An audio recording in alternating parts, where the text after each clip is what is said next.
Bonjour à toutes et à tous, j'espère que vous allez bien, je m'appelle Yannick, je suis scientifique et je suis ravi de vous retrouver pour ce nouvel épisode des Voyages de Jonas qui sera divisé comme d'habitude en 3 parties.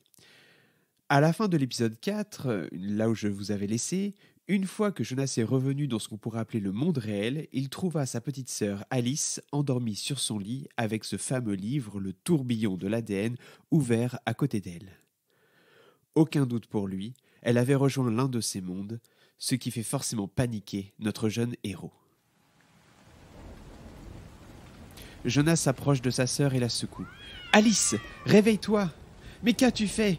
Alice ! Alice !» Après l'avoir secouée encore une dizaine de fois, Alice ne se réveille pas. Jonas le sait pourtant mieux que quiconque. Les aventures ne s'achèvent que lorsque celles-ci sont terminées. Et on ne revient pas de l'un de ses rêves aussi facilement que cela. Jonas reste plusieurs secondes comme médusé. Il ne sait pas quoi faire, tant il est envahi par un sentiment de panique. Est-elle en danger ? Est-elle triste ? Que vont penser ses parents ? Est-ce qu'ils lui priveront de ce livre et des voyages que celui-ci lui permet de faire ? Il finit par réaliser qu'il n'a pas le choix. Jonas doit retourner dans le tourbillon de l'ADN pour la 2e fois cette nuit. Il doit s'assurer qu'Alice va bien et la ramener ici. Ni une ni deux, Jonas se jette sur le livre à la page qu'Alice avait ouverte. Il fixe attentivement le tourbillon vert et violet qui recouvre la double page. Celui-ci se meut tout doucement et en quelques secondes, paf, le jeune garçon s'effondre sur le lit, endormi.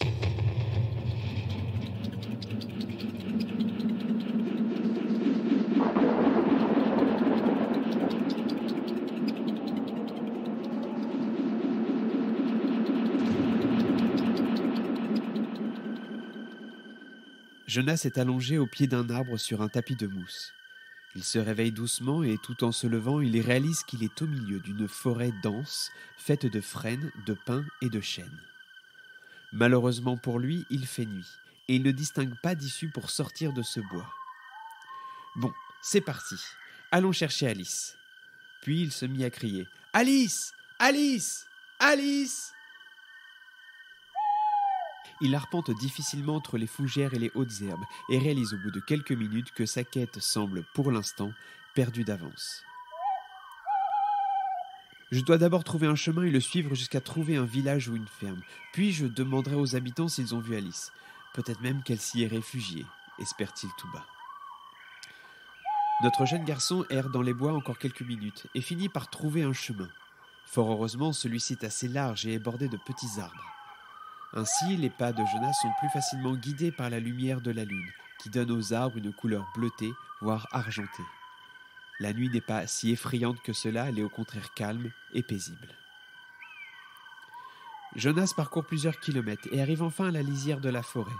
Au travers des derniers arbres, il entreaperçoit des lumières au loin. En s'approchant, il distingue un village fortifié, posé sur les hauteurs d'une colline. Sur le sommet de chacune des tourelles entourant l'immense cité, ainsi que sur le toit de chaque bâtiment et de l'église, de nombreuses torches avaient été allumées. Mais c'est incroyable toutes ces torches, pense notre jeune héros. Ça doit être impossible de dormir. Bon, je vais aller voir là-bas, peut-être qu'Alice y a trouvé refuge. Jonas sort de la forêt et arpente le chemin de terre qui le mène jusqu'à la cité. Ce chemin est bordé de marécages et de terres très humides, qui sont éclairés par des dizaines de lucioles qui virevoltent entre les plantes. Au bout de quelques minutes, Jonas franchit le ponton qui enjambe la douve et arrive au pied d'une immense porte encadrée par d'énormes piliers faits de grosses pierres sombres et qui est éclairée par une dizaine de torches. À sa gauche se trouve un écriteau qui semble neuf. Bienvenue dans la cité fortifiée de Nur. Pour des raisons de sécurité, l'accès au souterrain est interdit en journée sur ordre du grand ministère nurois. Tout ceci semble mystérieux. Puis notre jeune héros frappe à la porte et une petite trappe s'ouvre, laissant apparaître une paire d'yeux. Les yeux de cet homme oscillent de droite à gauche et inversement, et ce plusieurs fois. « Qui va là ? » ?»« Je m'appelle Jonas, monsieur. Je recherche ma sœur qui s'est enfuie, et je viens voir à Nur si quelqu'un ne l'aurait pas vue. »« Très bien. Bon, la voie est dégagée. Ouvrez !» Il n'a pas fallu attendre longtemps pour que la porte commence à se soulever dans un grondement sourd et grave.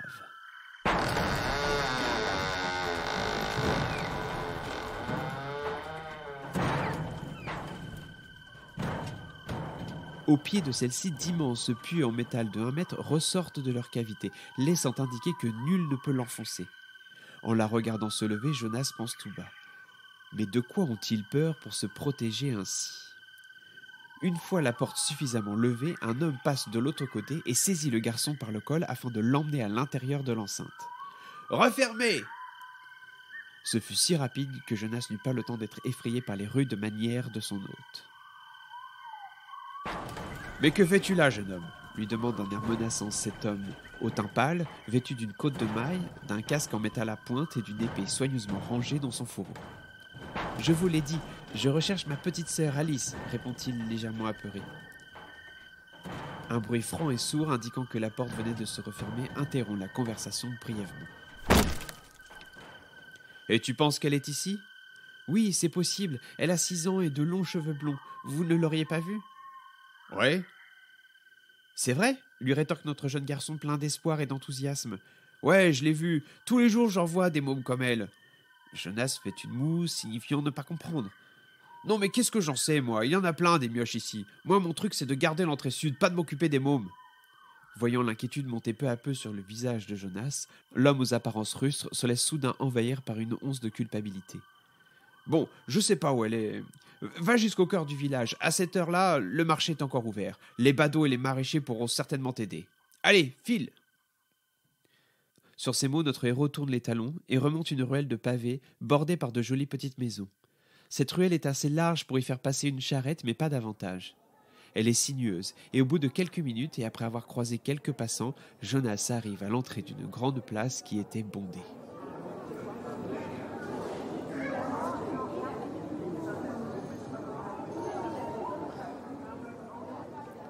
Une centaine de personnes sont présentes et vagabondent d'étal en étal pour y acheter leurs provisions. Cette place est animée et des enfants ici et là s'amusent à jouer à chat. L'ambiance est joyeuse, typique d'un jour de marché. Des centaines de torches et des guirlandes desquelles des bougies sont suspendues éclairent la scène d'une lumière jaune chaleureuse.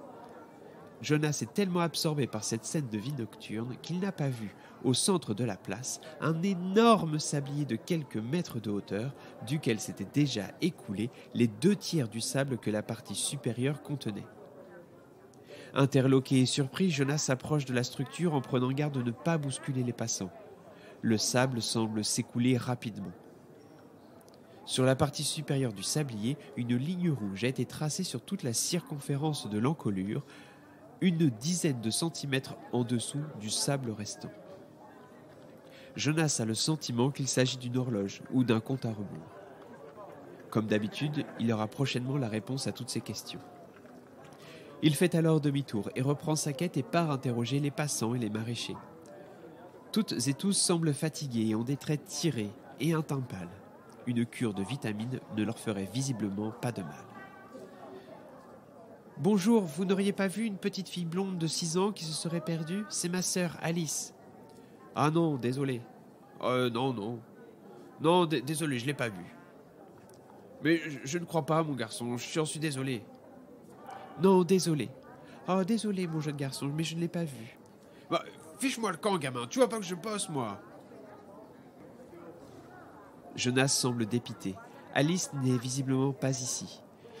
Il reste à errer une dizaine de minutes dans la place du marché qui, sans qu'ils ne s'en rendent compte, commence à se vider. Les commerçants commencent à ranger leurs affaires dans leurs charrettes. Vraiment très étrange ce marché nocturne, pense-t-il tout bas.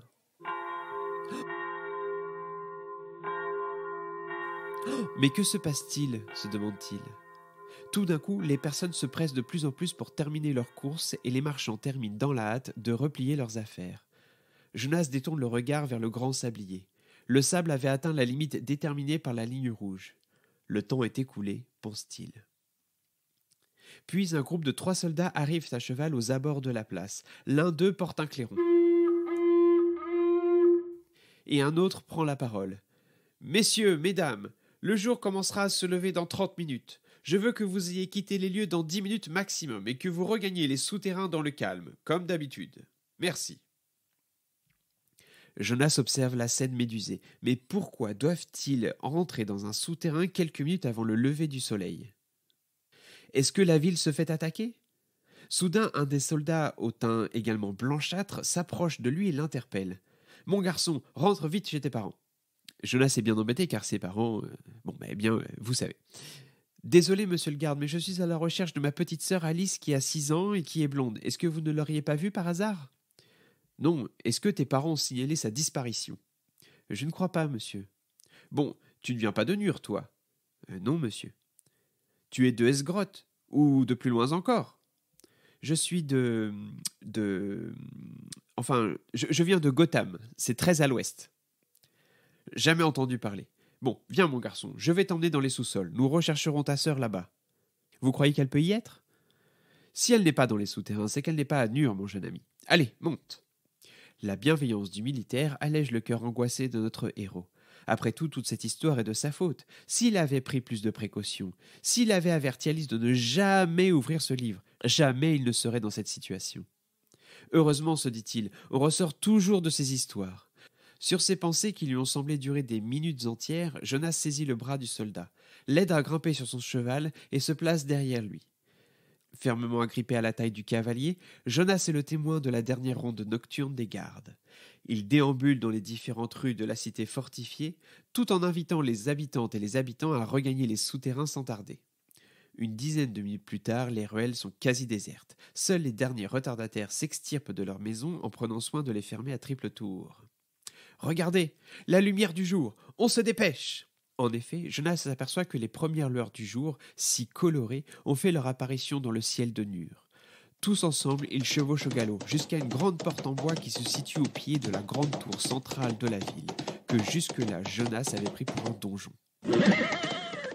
Les cavaliers descendent de leur monture et les attachent sous un grand abri dans lequel il y avait de l'eau et de la paille à n'en plus finir. Puis les soldats accompagnent Jonas et franchissent la porte de la tour. C'est sur cette scène que se termine cette première partie de l'épisode 5, Jonas et les enfants de la Lune. Je me doute que tout ceci vous semble bien mystérieux entre sa sœur qui est introuvable, cette ville où les habitants vivent la nuit et s'enterrent à la première lueur du jour. Vous pouvez vous dire que ce ne sont que des vampires, pourquoi pas, ou bien peut-être ont-ils une maladie. Ça, vous le saurez en écoutant la suite qui sortira dans une dizaine de jours. En attendant, si vous avez aimé ces histoires, n'hésitez pas à les partager avec vos proches et si vous voulez vraiment nous aider, merci de nous laisser un commentaire 5 étoiles sur votre appli de podcast. Grâce à cela, notre référencement s'améliore et d'autres personnes découvrent plus facilement ces histoires. Jonas et moi-même, nous vous remercions de votre écoute et nous vous souhaitons une très belle journée. À très bientôt!